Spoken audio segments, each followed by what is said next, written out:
Last night I was thinking about how challenges, you see these different challenges on YouTube channels and stuff. They'll say like 30 days of this or 30 days of that, and or like, the month of May is for this challenge.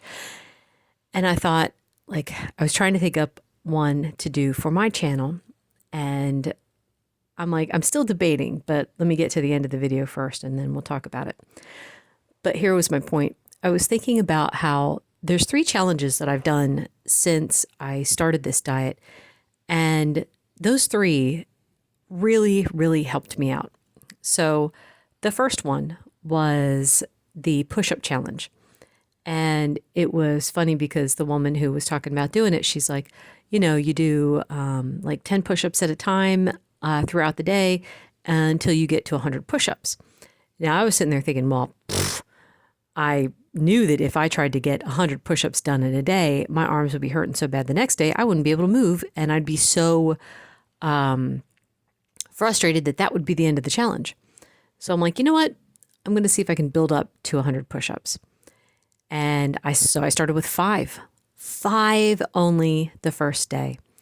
And over the course of 3 months, it took me about, it was almost 3 months before I finally hit 100 push-ups. Now, this was not 100 push-ups in a row. Just let me be clear about that. It was also not regular push-ups. I started out doing regular push-ups, and after a few days, I noticed there was a pain in my lower back, and it was pulling on my incision site. I've had 3 C-sections, and it was pulling on my incision site. Now, granted, over time, like maybe I could go back to it because I've been doing push-ups since then. So maybe my core is strong enough that I could handle it, but I just stick with the modified push-ups. So that was the first thing. And it's kind of funny because it completely reshaped my arms and shoulders. It gave me some definition in my stomach. Now, I will never have a six-pack. I don't want to have a six-pack. I've learned, listening to quite a few doctors, they say like if a woman has a six-pack, that tends to mean she's not in good sexual health. In other words, her reproductive system is not doing very well if she has so little body fat that you can see a six-pack. Now, I'm sure that's probably not true for everyone. I'm sure that there's women out there that do have it, but that would be genetics rather than, anything else. So anyway, that was the first challenge. Second challenge was I took up a clean eating challenge. I hadn't thought about it very much. This was maybe 6 months into the diet, I think. I think it was my first summer on the diet. So yeah, a little over 6 months in. And it made me start reading the ingredients. And I was amazed to find that something like heavy cream had 4 ingredients instead of just 1. And so for a month, that was what I did was I took the time, picked out foods that were simple ingredients, as simple as I could possibly get them.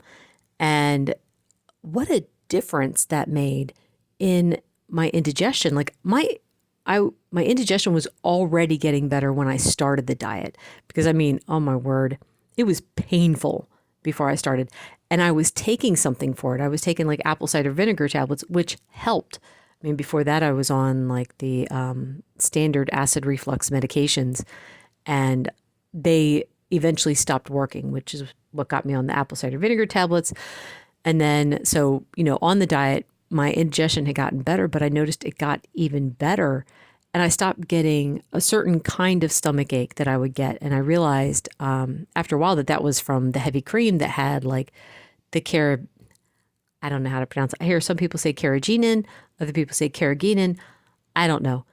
Spelling rules say that if it's got a E after it, the G should make a J sound, but who knows? So anyway, I remember doing it for 30 days. I went back and started buying some of the old stuff, but I noticed right away my stomach felt different. So I just, that was that.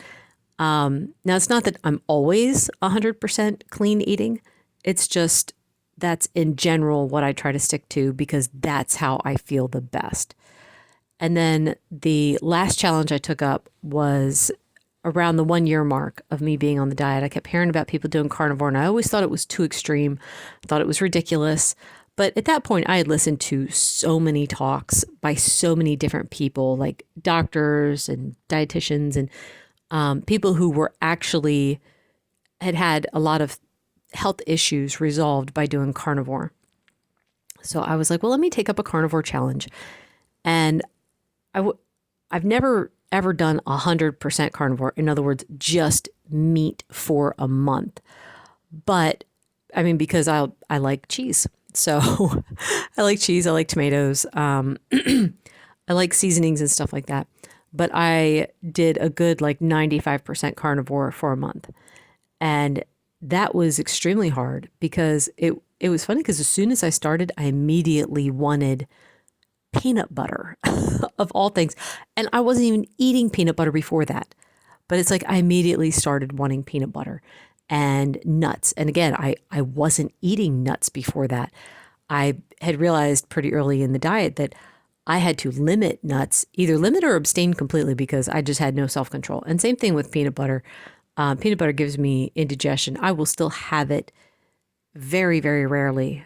But yeah, I'm like, what in the world is going on that as soon as I start carnivore, those are the things that I want.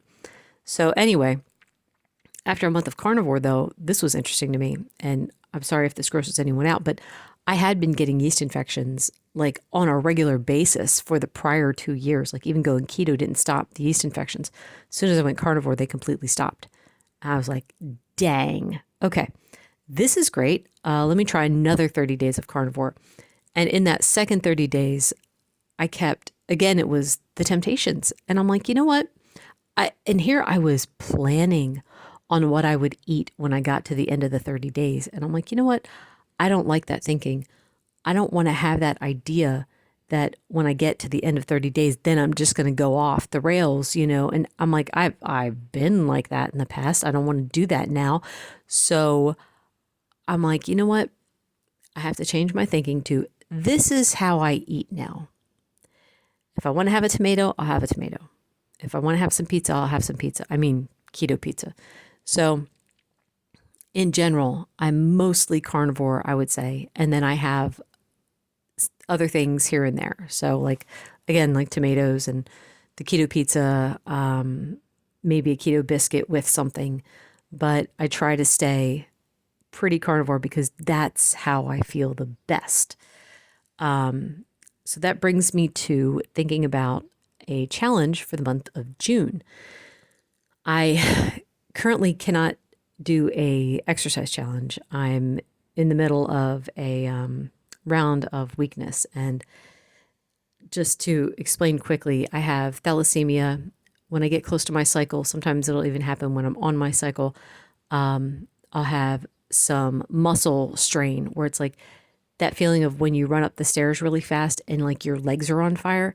I'll get that with my legs and my arms. That's like the first stage. And then if it switches to the next stage, I will be moving more slowly. So during that time period, I don't exercise. I stick with just I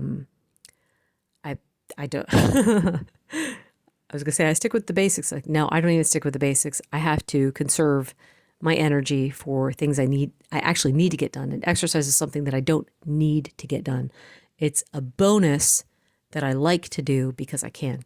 So I won't do an exercise challenge for this month, but I thought, what about a clean eating challenge where you check the ingredients, you make sure that you're eating clean, and you try to stay away from things that are highly processed. Just real quick, a note on the highly processed thing. So my kids eat pretty clean too. They know that I don't want to buy them things that are highly processed. So every once in a while, my middle daughter will be like, well, it's been a really long time since we had XYZ and, what if? So here she'd wrote Doritos on the grocery list. Now they actually haven't had Doritos.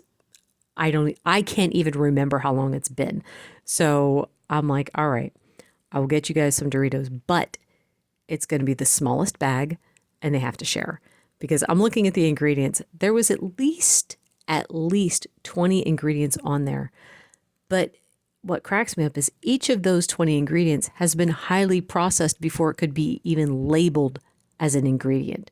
So it's like, let's say the first ingredient is corn. Okay, nice. But what did they have to do to the corn to get it to that point where they could use it? Whey protein, just all kinds of ingredients. And I thought that was pretty funny. So yeah, I said, that's your one horribly processed food for this month. And then next month, I said, we'll talk about Cheetos because that was the next thing that she had wanted. It's like, we won't talk about that for a long time though. So, and hopefully she'll forget. But anyway, what do you guys think about that idea? A clean eating challenge for the month of June. Normally I do my videos ahead of time and it takes a few weeks for them to drop, but I will post on a weekly basis and let you guys know how I'm doing and show you guys some examples of what I'm eating as part of the clean challenge.